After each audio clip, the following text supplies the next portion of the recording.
বক্তব্য দেওয়ার তেমন কিছু নেই, শুধু একটা দাবি আপনাদের সামনে রাখতে এসেছি, তা হচ্ছে অবিলম্বে আওয়ামী লীগের রাজনীতি নিষিদ্ধ করতে হবে।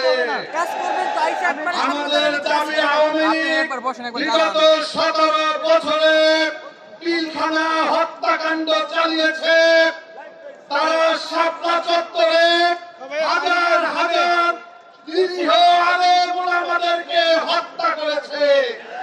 জুলাই গণ অভ্যুত্থানে 2000-এর বেশি আমাদের ছাত্র জনতাকে তারা হত্যা করেছে।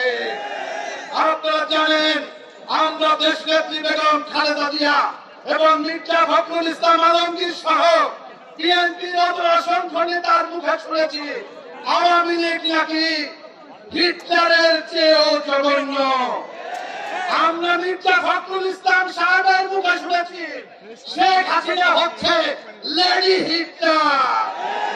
তাহলে হিটলারের দল যদি নিষিদ্ধ হতে পারে, আওয়ামী লীগ কেন নিষিদ্ধ হবে না?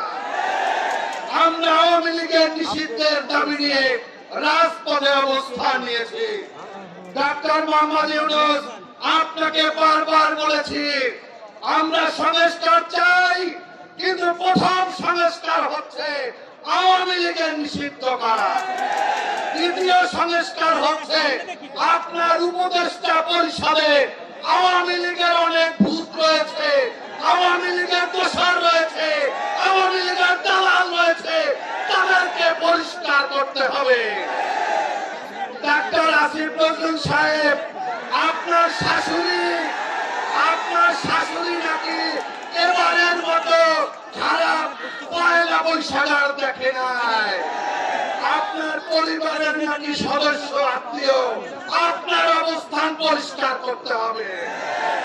আমরা বাংলাদেশের বিগত 17 বছরে এই আওয়ামী লীগের কারণে জেলে গিয়েছি, গণপিটনের শিকার হয়েছি, তারপরেও রাজপথ থেকে পালিয়ে যায়নি।